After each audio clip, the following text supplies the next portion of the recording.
అలాగే కేటీఆర్ నేను సవాలు విసురుతున్నా, బిడ్డ ఇవాళ నేనే ముఖ్యమంత్రి, నేనే పిసిసి ప్రెసిడెంట్ను.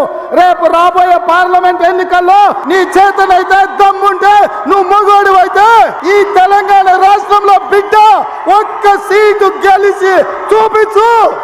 నీ అయ్యా నువ్వు వస్తావో నీ అయ్యా వస్తావు. రుణమాఫీ చేయి నేను కూడా అనవచ్చు. మగాడివైతే రైతు భరోసా స్టార్ట్ చేయి, 70 లక్షల రైతుల ఖాతాల్లో డబ్బులేయని నేను కూడా అడగవచ్చు. మగాడివైతే మహాలక్ష్మి స్టార్ట్ చేయి, 1,67,00,000 మంది ఆడబిడ్డలు ఉన్నారు, నెలకు 2,500 ఇస్తానన్నావు, స్టార్ట్ చేయి నేను కూడా అడగవచ్చు. కానీ నేను ఇవన్నీ ఏమనట్లేదు. ఒక్క సీట్ అయినా గెలవము అనే మాట మాట్లాడావు కదా.